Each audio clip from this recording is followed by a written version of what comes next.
Good afternoon, everyone. Thank you for tuning in to Take Five with Travel Gossip.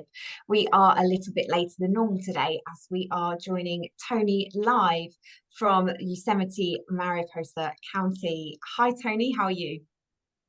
Hello, doing well. Good morning from California and good afternoon to everyone in the UK. Great to have you with us. But before we get chatting, we're just going to take a little trip to join you out there.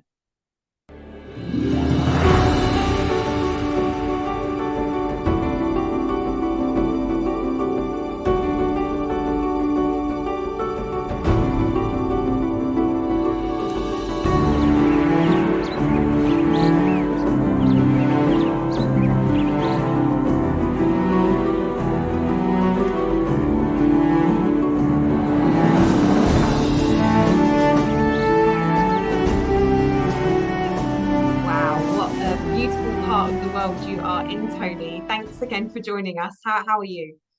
Doing well. Can't wait to share this great destination with everyone on the call this morning. Yeah, we're really excited to get learning. So let's start with what's the best time of year for clients to come out and visit you guys? Great news is the park is open year round. I think the majority of people visit in summer, but if you've only visited in the summer, you're missing some really great other times of year. Spring is when all of the iconic waterfalls in Yosemite are kind of flowing at their peak. While in fall, like a view like you have behind you is full of yellows and oranges. The leaves are changing. Plus, the entire park is open because the high country hasn't started getting snow yet. The park is open in winter as well, and Yosemite is quite beautiful with a nice frosting of snow. And many people think you can't visit them, but you can. And you can actually go skiing and snowboarding inside of Yosemite. It's just one of three national parks in the United States where you can do that. So it's definitely something to experience while in Yosemite. Okay, all year round is a possibility. That's great to hear. You touched on the park there. How many days would you recommend that a visitor commits to exploring the park and the surrounding areas? Think as many as possible, but at minimum three. Yosemite is about the same size as the nation of Luxembourg, so there's a lot to see.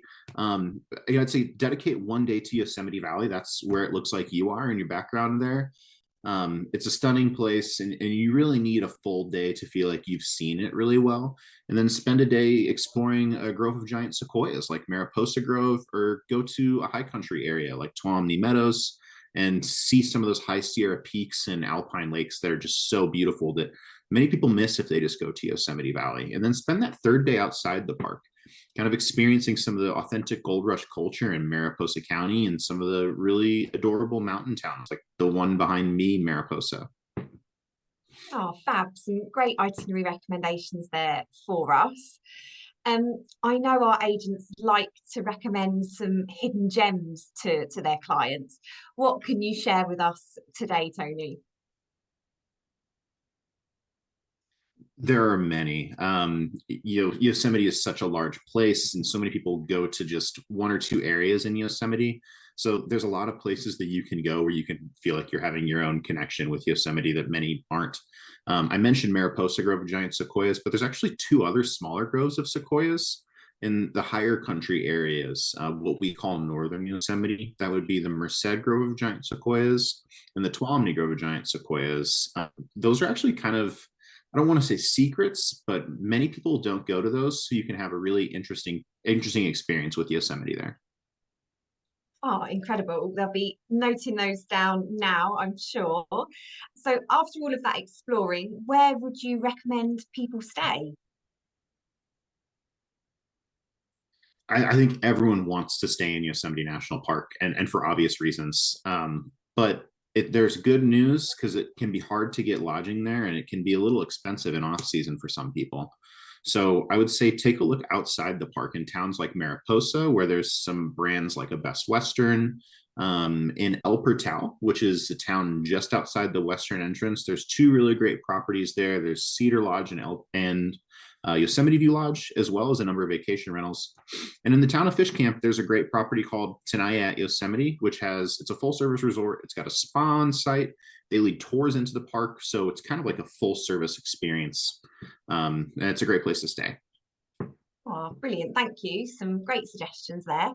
So as you know, these Take 5 sessions are extremely short. So to end today's sessions, outside of the park, let's say, what would you recommend for visitors to get involved in?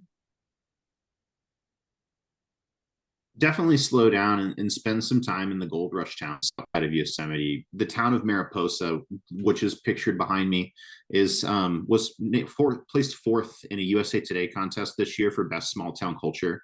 It's got great museums, really great local people, as well as great places to get a bite to eat, great art scene, things like that.